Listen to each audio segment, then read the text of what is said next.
성경 봉독하겠습니다. 여호수아서입니다. 3장 1절부터 6절까지 말씀입니다. 우리 1절의 말씀부터 우리 함께 합독하시겠습니다.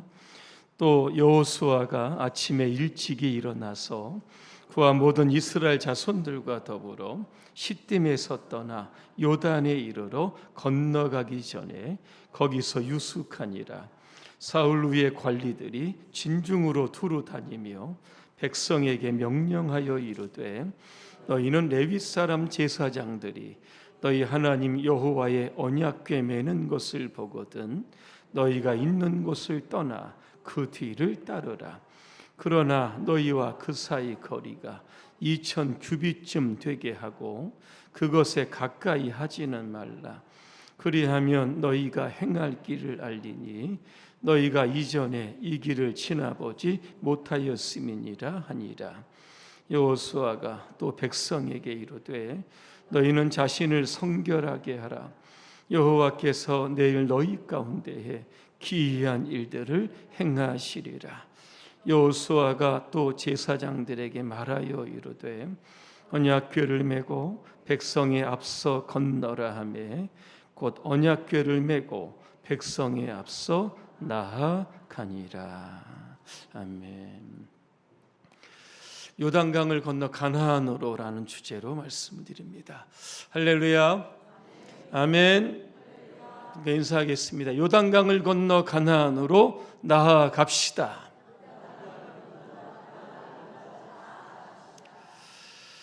오늘은 교회 설립 102주년 기념주일입니다. 엊그저께 100주년 설립 기념 예배를 드리는 것 같은데 2년이라는 세월이 벌써 흘렀습니다. 오늘 봉산 설립주일을 맞이해서 교회가 어떻게 세워졌는지 이 봉산 이야기를 조금 간략하게 말씀드리려고 합니다. 여러분에게 나누어 드린 교회 100주년사 우리 봉산교회 이야기라고 하는 책에 담겨 있는 이야기들입니다. 제가 매년 기념주일에 이야기를 하는 이유는 봉산의 100년의 이 과거의 역사를 잊지 말자라고 하는 그런 의미에서 계속 되풀이해서 말씀을 드리는 겁니다. 윈스턴 처칠은 이런 이야기를 합니다. 역사를 잊은 민족에게는 미래가 없다라는 말을 합니다. 역사를 잊으면 과거의 잘못을 되풀이하고 미래를 제대로 준비할 수 없다라고 하는 이런 뜻입니다. 지난 100년 동안 하나님께서 우리 봉산교회를 통해서 어떤 위대한 일을 하셨는지 우리는 믿음의 눈으로 들여다보아야 하는 겁니다. 그 사역과 기적 속에 하나님이 사용하신 사람들이 그 시대마다 등장하게 여러분 되는 겁니다. 하나님은 사람을 통해서 우리 봉산교회 지금의 역사를 이끌어오기까지 어떠한 일들을 하셨는지를 우리가 눈여겨볼 수 있어야 하는 겁니다. 우리 교회의 그 설립 연도는 1923년 6월 26일입니다. 처음에 우리 경북지방 감리 목사였던 우리 박영수 목사님 이제 총회에 참석하시면서 대구에 교회를 세우자라고 하는 그러한 결의가 있었던 겁니다. 그래서 2023년 6월 26일에 대구부 덕산점 86번지입니다. 일본인 가옥 7평을 이제 월세로 얻어가지고 교회가 시작이 여러분 되었습니다. 7평에서 교회가 시작이 여러분 됐다라고 하는 겁니다. 7평 너무 작죠? 그때 교회 이름이 바로 대구에 처음 이제 성결교회가 세워졌기 때문에 대구 성결교회 이렇게 이름이 시작이 됩니다. 지금 교회가 이름 바뀌었지요? 뭘로 바뀌었습니까? 봉산 성결교회로 바뀌었어요. 바뀐 이유를 제가 또 뒤에 좀 이따 말씀드리려고 합니다. 초대 우리 주임 목사님이 박용수 목사님이고 초대 전도사님이 그 류정희 전도사님이었다고 합니다. 1923년 6월 우리 봉산교회가 개척이 이제 설립이 되고 그때 예배 분위기는 어떠했는가 이렇게 들여다보니까 굉장히 뜨겁고 열정적이었다라고 하는 겁니다. 예배 때 그죠? 박수가 있었습니다. 기도할 때 울부짖으면서 소리 높여 기도합니다. 나가 전도하죠. 노방 전도입니다. 북을 치기도 하고 나팔을 불고 찬송가를 부르면서 많은 사람들이 이렇게 모이면 그들에게 복음을 제시했던 겁니다. 그 당시 장로교가 아마 이 대구 안에도 한 90% 이상은 됐을 겁니다. 자기들과 전도하는 방식이 좀 특별합니다. 그래서 그 봉산교회 이야기 중 이색진 교회다. 그래서 이색진이 뭔가 찾아보니까 좀 이상하다는 겁니다. 그렇죠? 우리와 다르니까 조금 이상하게 보이는 겁니다. 경북노회가 성결교회는 이단일 거야. 저 교회 가면 안 된다. 이렇게 대대적으로 광고했다고도 합니다. 하지만 지금은 성결교회 위상이 대구 안에서 조금 올라갔습니다. 대구 대기총 연합회 회장이 우리 성결교회에서 2분이나 나와 있고, 저도 상임회장으로 열심히 노력을 하면서 성결교회를 많이 알리고 있습니다. 100년의 수많은 목회자들이 계셨습니다. 17분의 목회자들이 계셨는데 아마 다 소개하기는 좀 어려울 것 같고, 1929년 강시영 목사님, 이분이 4대 7대 그죠? 2번의 담임 목사님을 하셨습니다. 이분이 담임하시고 난 이후에 처음으로 한 일이 뭔가 제가 들여다보니까 요즘 여전도회인 것 같습니다. 여전도회를 처음으로 조직하게 됐습니다. 왜 조직을 했냐 이렇게 들여다보니까 전도하려고, 그렇죠? 여성분들이 워낙 복음에 뜨겁고 열정적이기 때문에 여전도회를 조직을 해서 한번 교회의 부흥을 위해서 한번 전도하자. 아마 이 강시영 목사님의 뜨거운 복음의 열정이 그 안에 있었던 겁니다. 이렇게 전도회가 조직이 되고 또 많은 분들이 들어오자, 그죠? 예배당이 여러분 어떻겠습니까? 그죠? 안 그래도 좁은데, 그죠? 굉장히 아마 여러분 좁았을 겁니다. 그때 교회를 한번 건축하자라고 하는 분위기가 조성이 됩니다. 그때 많은 분들이 헌금을 하고 또 우리 부인들은 성미를 하나님께 드려서 또 건축 헌금을 모으게 됐다라고 하는 겁니다. 교회에서 조금 모으고 또 총회에서 이제 보조금을 받게 됩니다. 총 2,500엔이라고 합니다. 자, 여기에서 이제 땅을 삽니다. 지금 여러분 이 자리입니다.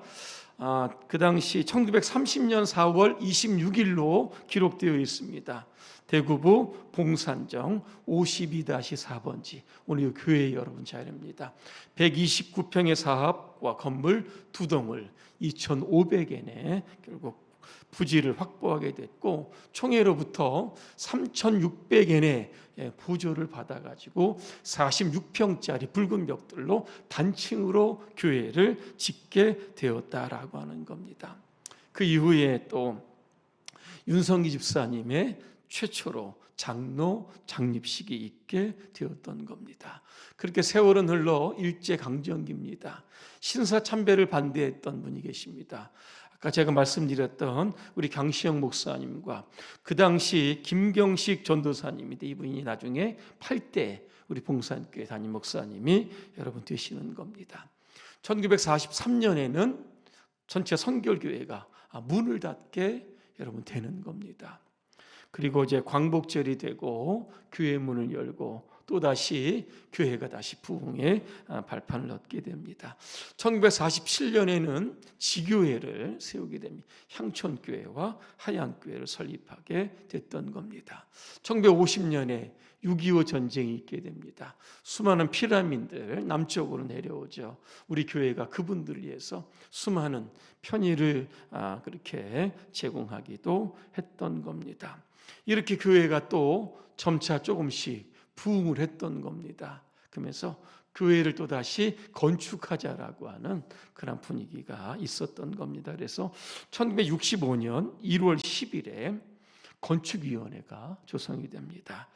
그리고 1967년이죠. 12월 18일에 우리 부목사님으로 계셨던 홍순우 목사님이 담임 목사님이 되시면서 교회 이제 신축에 이제 박차를 가하게 됩니다. 그래서 1974년 9월 1일에 입당 예배를 드리게 됩니다. 지금 바로 여러분이 앉은 그죠? 이 자리가 홍순우 목사님이 건축하신 여러분 그 자리입니다. 그때도 굉장히 어려운 시절 아니겠습니까? 그래서 어린아이들도 벽돌 한 장쯤은 우리가 건축 헌금으로 드려야 되지 않겠느냐, 그래서 저금통을 깨서 헌금으로 드렸던 기록도 나와 여러분 있을 겁니다. 우리 봉산교회 하면 많은 분들이 우리 김성혁 장로님을 많이 떠오르십니다. 그 교회 김성혁 장로님 계시던 교회 아니냐, 이런 얘기도 저도 여러분 많이 들었습니다. 이 1953년에 장로로 임직을 하시고 1986년 11월 12일에 하나님의 부르심을 받았습니다. 이분은 대구와 경북에 있는 그 당시 많은 교회가 어렵지 않았겠습니까? 그래서 교회와 목회자를 솔선수범하면서 열심히 도와주셨분이 바로 김성혁 장로님입니다. 그 이후에 1981년이죠. 유원창 목사님 부임하시고 이제 원로가 되시면서 1998년에 김종욱 목사님이 또 이렇게 부임하십니다. 김종욱 목사님이 하셨던 일이 바로 교육관을 이제 증축하게 되었던 겁니다. 교회 뒤쪽에 있는 5층짜리죠. 이걸 교회와 이렇게 붙이면서 교육관이 완공이 됩니다. 2003년 11월 2일에 모든 공사가 완공이 되었다. 공사비가 얼마나 들었나 이렇게 봤더니 한 15억 7천만 원 정도 들었다 이렇게 되어 있습니다. 2005년에 박재기 목사님 모시고 또 그 뒤를 이어 제가 지금 목회를 하고 있습니다. 102년에 여러분 얼마나 긴 역사입니까? 일제강점기도 있고 6.25 전쟁도 있었고 굉장히 이제 우리나라도 많은 어려움들이 있었지만 그럼에도 불구하고 많은 우리 믿음의 선배들이 수고와 땀과 헌금과 헌신을 통해서 지금의 교회가 이렇게 든든히 세워온 줄로 믿습니다. 하지만 이제는 우리가 과거의 영광에만 머무를 수는 없을 겁니다. 새로운 미래를 향해서 한 걸음 한 걸음 나아가야 하는 겁니다. 오늘 설교의 주제처럼 요단강을 건너 가나안 땅으로 전진해 가야 합니다. 오늘 말씀의 배경을 잠깐 말씀을 드립니다.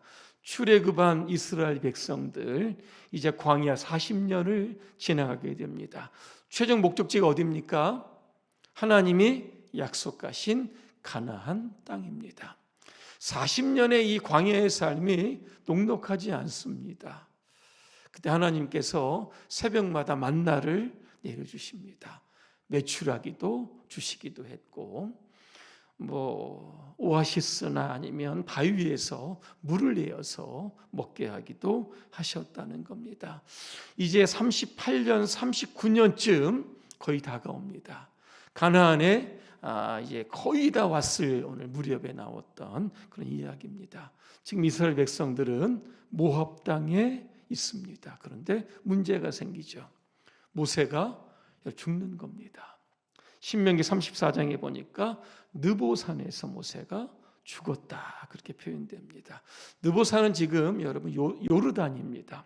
해발 800m에 있는 산지입니다. 여기에서 쭉 내려다보면 가나안 전체를 다 들여다볼 수 있는 땅입니다.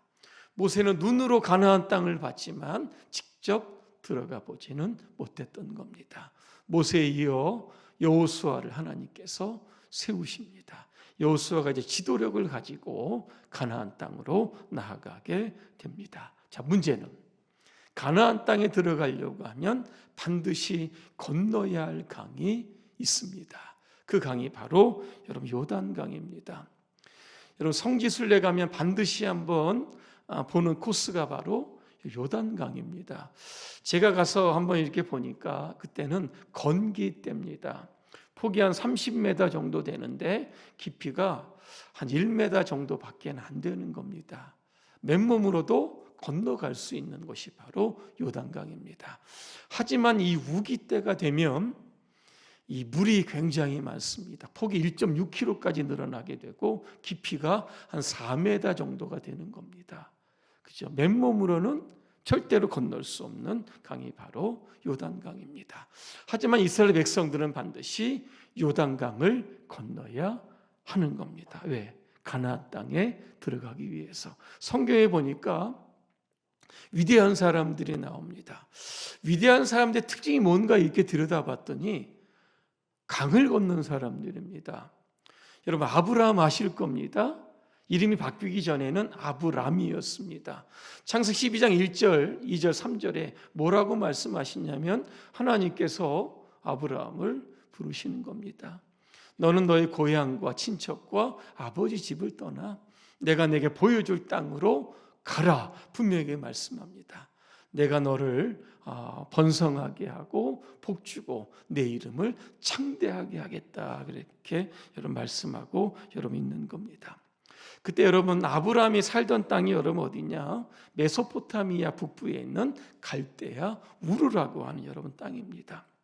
고대 문명의 발상지입니다. 티그리스와 유프라데스 강이 있었던 여러분 지역입니다. 그곳을 떠나라 말씀을 하시니까 결국 아브라함은 그 말씀에 순종하게 됩니다. 결국 어떤 강을 건넜습니까? 유브라데스 강을 건너 결국 가나안 땅으로 오게 됩니다. 믿음의 조상이 여러분 되었던 겁니다. 모세도 여러분 그랬습니다. 이스라엘 백성들 200만의 이스라엘 백성들 이끌고 어디를 건넙니까? 홍해를 건넜습니다. 430년의 애굽의 모든 생활을 다 청산한다. 그죠? 이런 의미가 담겨져 있습니다. 여러분 신약에 보니까 바울도 여러분 이분은 강을 건넌 게 아니라 바다를 건너게 됩니다. 지중해를 건너 어디로 갑니까? 로마로 가게 여러분 됐다는 겁니다. 강이나 바다를 건넌다는 것은 단순히 지리적인 이동을 뜻하는 것은 아닐 겁니다. 하나님께 주신 사명을 가지고 영적으로 그죠? 강을 건너 복음을 전하는. 그래서 이렇게 보면 위대한 사람들의 특징이 바로 강과 바다를 건넜던 사람들입니다. 영국의 선교사 하면 허드슨 테일러를 우리는 기억을 합니다. 이분이요. 중국 내지의 선교사의 창립자입니다. 이분이 17살에 회심을 하고요. 21살 때 중국으로 가는 배를 타게 됩니다. 장작 5달 12일 만에 중국에 딱 도착을 합니다. 영국 사람이 중국에 가서 이렇게 전도를 합니다. 그랬더니 사람들의 반응을 쳐다보니까 그 허드슨 테일러가 전하는 복음에 관심이 있는 게 아니라 저 사람이 어떤 머리를 했고 그죠? 어떤 옷을 입었는지 여기에만 계속 관심을 갖는 겁니다. 야, 일이 안 되겠다 싶어가지고요. 허드슨 테일러가 변발을 하게 됩니다. 변발이 뭐가 봤더니 여러분 영화 보면 그 황비용 아시지요? 황비용. 앞머리는 다 깎고 뒷머리만 머리가 딴 헤어스타일이 여러분 변발입니다. 허드슨 테일러가 이렇게 여러분 변발을 했던 겁니다. 중국 옷을 입고 중국 음식을 먹으면서 끊임없이 전도를 했는데 50년이 지나고 나니까요. 18,000명에게 세례를 주게 되었다는 겁니다. 그 선교에 함께하는 사람들이 800명 이상의 선교사들이 함께 사역을 하게 됐다는 겁니다. 허드슨 테일러가 73살에 죽게 되는데요. 그는 이렇게 유언을 합니다. 만일 내게 1000개의 목숨이 있다면 단 하나도 남김없이 중국을 위해서 바칠 것이다. 그랬습니다. 오늘 이스라엘 백성들이 요단강을 건너야 하는 이유가 여러분 있습니다. 뭡니까? 하나님의 나라를 그 땅에 정착시키기 위해서 반드시 건너가야 하는 겁니다. 하지만 요단강 지금 굉장히 건너기 힘든 그런 때입니다. 그럼에도 불구하고 이스라엘 백성들이 어떻게 요단을 건넜는지 3가지 말씀드립니다. 첫째로 언약궤를 보고 따라갔습니다. 오늘 3절에 보니까 제사장들이 언약궤를 어깨에 메고 여러분 가는 겁니다. 언약궤는 뭐냐 이렇게 봤더니 조각목으로 만들고 금으로 안팎을 이렇게 금박을 입히게 여러분 되는 겁니다. 크기를 보니까 길이가 1m 12cm 정도가 되고 넓이와 폭이 67.5cm 정도 됩니다. 그죠? 그렇게 크지 여러분 않습니다. 이 안에 뭐가 담겼냐 이렇게 봤더니 여러분 모세가 시내산에서 받았던 2개의 돌판이 이 안에 들어있습니다. 그리고 아론의 쌍난 지팡이가 들어있고 만나를 담은 항아리가 담겨져 있는 겁니다. 많은 성경학자들은 이 언약궤를 가리켜서 하나님의 말씀이다. 뭐 이렇게 주장을 하고 있습니다. 여러분, 우리 앞에 여러분 요단강이라고 하는 여러분 장애물이 있습니다. 넘실거리는 큰 강물이 있습니다. 여러분 어떻게 건너가시겠습니까? 내 힘으로는 여러분 건너갈 수 없습니다. 반드시 하나님께서 그 강을 열어주셔야만 여러분 하는 겁니다. 그 하나님의 마음을 움직이려고 하면 우리가 뭘 해야 됩니까? 하나님의 말씀을 보고 따라가야 됩니다. 하나님 말씀을 보고 따라간다는 것은 하나님의 임재를 경험한다는 것이고, 하나님의 지시를 따라서 항양이 인도해 주시는 방향으로 나아간다라고 하는 것을 의미하고 여러분 있습니다. 왜 언약궤를 따라가야 됩니까? 오늘 4절에 보니까 이유가 나옵니다. 이 길은 이스라엘 백성들이 가는 초행길입니다. 아무도 가지 못한 길입니다. 처음으로 가는 길이기에 얼마나 불안하겠습니까? 그래서 여호수아는 말씀하는 겁니다. 언약궤보다 앞서지 말라는 겁니다. 오늘 성경에 보니까 2000규빗의 간격을 유지해라. 한 규빗이 45cm니까 2000규빗이면 900m입니다. 900m의 거리를 유지하면서 가라라고 하는 뜻은 뭐가 있을까? 하나님보다 앞서지 말고 하나님 말씀보다 앞서지 말라. 그죠? 우리는 처음 가는 길 생각할 수 있습니다. 이렇게 가고 저렇게 가고 여러 가지 지식도 생각도 경험 이런 것들을 통해서 갈 수 있는데 그 길을 포기하라라고 하는 뜻입니다. 오직 하나님의 전적인 인도하심을 받아라라고 하는 것입니다. 여러분, 아브라함이 어떻게 믿음의 조상이 되었을까라고 하는 겁니다. 성경에 보니까 하나님의 말씀을 따라갔다, 쫓아갔다 말씀하고 있습니다. 내가 내게 보여줄 땅으로 가라는 것은 그죠? 구체적이지 않다는 겁니다. 하나님께서 순간순간 시간 말씀하신다는 겁니다. 그 음성을 잘 듣고 그 길을 따라간다. 그 믿음의 조상이 여러분 되었습니다. 반면에 하나님을 따르지 않았던 사건이 나옵니다. 신명기 9장에 보니까 이스라엘 백성들이 가데스반에 있게 됩니다. 이게 어디입니까?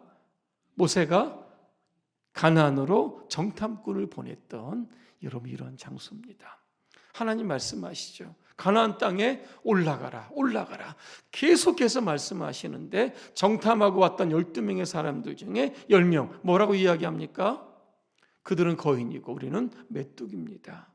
절대로 올라가지 못합니다. 가면 우리가 다 죽습니다. 그냥 눌러 여러분 앉게 되었다는 겁니다.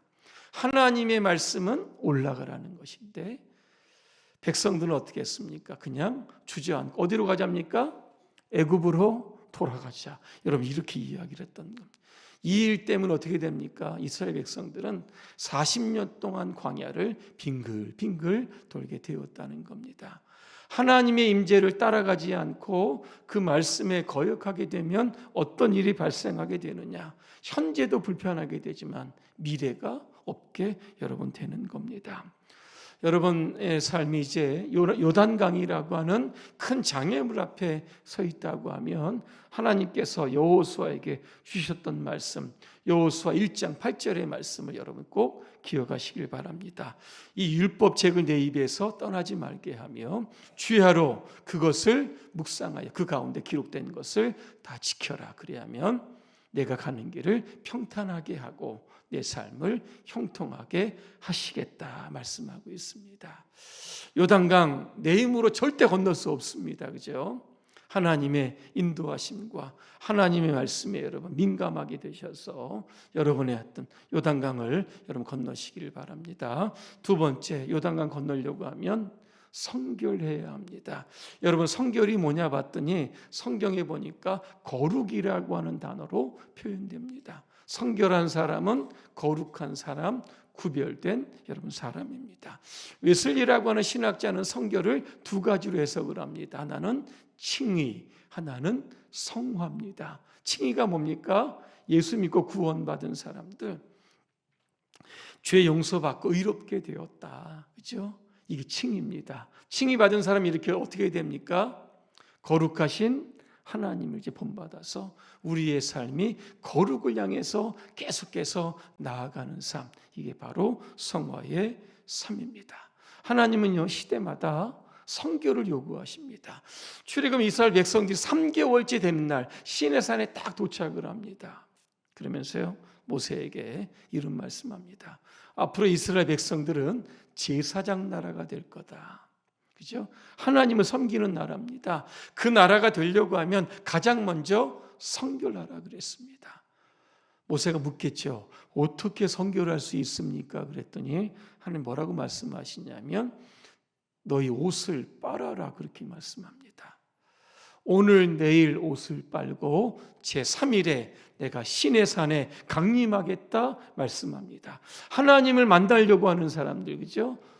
성결하지 않으면 만날 수 없다는 겁니다. 옷이 뭡니까? 우리의 삶의 행실입니다. 회개하는 사람들, 그죠? 이러한 사람들이 결국은 하나님을 만난다는 겁니다. 여러분, 제사장들도 구약 시대에 성소에 들어가려고 하면 그냥 막 들어가지 않습니다. 번제단 제사 드려야 되고 물두멍에서 반드시 손을 씻고 성소에 들어가서 제사를 드렸다라고 하는 겁니다. 모세도 여러분 시내산에서 처음 하나님 만날 때 뭐라고 말씀하십니까? 내가 선 땅은 거룩한 곳이기 때문에 신발 벗어라 이렇게 말씀합니다. 세속적인 신발을 신고 거룩한 하나님 만날 수 없다는 이런 의미를 여러분 담고 여러분 있습니다. 근데 요한계시록에도 이 말씀이 있습니다. 22장 14절 제가 읽어드리면 자기 두루마기를 빠는 자들은 복이 있다 그랬습니다. 이 자들이 어디로 들어갑니까? 하나님의 나라에 들어간다. 두루마기는 여러분 겉옷입니다. 옷 입고 다니다 보면 더러워지죠. 이 항상 깨끗한 옷을 입으려고 하면 늘 빨지 않으면 여러분 안 되는 겁니다. 우리 행실도 그렇습니다. 한 번 의롭게 됐다고 해서 영원하게 의롭게 된 것은 아닐 겁니다. 끊임없는 회개를 통해서 우리의 삶이 늘 성결을 유지할 수 있어야 하는 겁니다. 자, 그러면 왜 하나님이 이스라엘 백성들에게 성결하라 말씀하셨을까? 오늘 5절에 그 답이 나옵니다. 하나님께서 기이한 일을 행하시겠다 그랬습니다. 기이한 일이 뭡니까? 기적입니다. 이제 내일이 되면 하나님의 기적을 볼 수 있을 것이다. 뭡니까? 요단강이 갈라진다는 겁니다. 그 기적을 볼 수 있는 사람들이 누구일까라고 하는 겁니다. 결국 회개한 사람, 성결한 사람, 거룩한 사람이 하나님의 그 기적의 역사를 보게 될 것이다. 그렇게 말씀하고 여러분 있습니다. 오늘도 여러분의 삶에 건너야 할 여러분 요단강이 있다고 하면 먼저 여러분 성결을 준비하시길 바랍니다. 구별되게 사시고 거룩하게 사심으로 말미암아 여러분의 삶의 장애물을 거두어 주시는 그런 하나님을 경험하시기를 주님의 이름으로 축복합니다. 마지막 세 번째입니다. 요단을 건너려고 하면 행동하는 믿음과 순종이 있어야 하는 겁니다. 오늘 이스라엘 백성들이 언약궤를 메는 백성들을 보고 따라가는 거 여러분 어렵습니까? 어렵지 않죠? 스스로 성결하라 회개하는 거 이거 어렵지 않습니다. 근데 오늘 제사장들에게 주신 명령이 있습니다. 그죠? 언약궤를 메고 요단강에 여러분 들어가라. 그렇게 말씀하고 있습니다. 지금 요단강은 여러분 어떻습니까? 제방까지 물이 출렁출렁 거리고 있습니다. 지금 하나님은 제사장들부터 시험하고 있습니다. 믿음의 걸음을 뛰는 순간에 요단강은 열릴 것이지만 하지만 두려움으로 인해서 그죠? 절망으로 인해서 무서움 때문에 발을 딛지 못하면은 기적은 일어나지 않을 것이다. 지금 이렇게 말씀하고 있습니다. 요단강은 어떻게 건너야 하는가? 믿음으로 건너야 하는 겁니다. 여러분은 성경 59절 암송하고 계시죠? 믿음에 관한 구절이 있습니다. 어디입니까? 히브리서 11장 몇 절이죠? 6절입니다. 믿음이 없이는 이렇게 시작이 됩니다. 한번 우리 암송해 볼까요? 시작.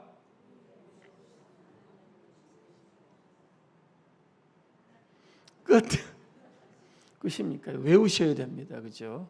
한 주밖에 안 남았습니다. 다른 건 못 외워도 지난주 거 하고 이번 두 개는 외워야 되지 않겠습니까? 믿음이 없이는 하나님을 기쁘시게 하지 못하나니 하나님께 나아가는 자는 반드시 그가 계신 것과 또한 그가 자기를 찾는 자들에게 무엇을 상을 주시는 이심을 믿어야 할지니라 그랬습니다. 믿음을 가지고 발걸음을 가지고 요단강에 들어가면 상을 주십니다. 결국 강이 여러분 열리게 되었던 겁니다. 위에서부터 내려오는 물이 여러분 끊어져서 쌓였다. 아담 근방에 여러분 쌓였다는 표현을 여러분 하고 있습니다. 그리고 기존에 있던 물은 사해 바다로 다 흘러갑니다. 마른 땅처럼 되었죠. 그 길을 건너가게 되었다는 겁니다. 결론입니다. 요즘 한국 교회가 위기라고 합니다. 도대체 이 위기를 어떻게 돌파할까? 그죠? 아마 부흥을 좀 이야기하는 것 같습니다. 저도 많은 고민이 되고 많은 목회자들이 고민하고 있습니다. 그런데 오늘 설교를 준비하면서 저는 해답을 좀 찾았습니다. 신앙의 본질에 충성하면 되는구나. 교회 문제도 우리 각자의 신앙, 주어진 신앙의 열심을 다하면 되는구나. 하나님의 임재를 경험하고 하나님의 말씀을 따라가고 성결하고 회개하고 거룩한 자가 되고 행동하는 믿음으로 순종하게 되면 하나님께서 교회에 큰 복을 주시겠다라고 하는 그런 결론을 얻게 됩니다. 교회에 여러분 주시는 하나님의 복일 겁니다. 여러분 개인의 삶에도 요단강이 있습니다. 그렇죠? 오늘 말씀드리는 것처럼 요단강을 건너서 여러분이 최종적으로 목적하시는 그 축복의 땅인 가나안 땅으로 나아가시기를 주님의 이름으로 축원합니다. 기도하겠습니다. 은혜로우신 하나님, 우리 앞에는 늘 출렁이는 요단강이 있습니다. 그 요단강이 매일매일 우리를 두렵게 합니다. 근심하게 합니다. 하지만 이제는 하나님의 임재를 앞세운 하나님의 말씀을 우리가 바라보고 따라가게 하시고 성결하게 하시고 믿음과 순종으로 요단강을 건너 하나님이 예비하신 축복의 땅 가나안 땅으로 나아가게 해 주시옵소서. 예수님의 이름으로 기도합니다. 아멘.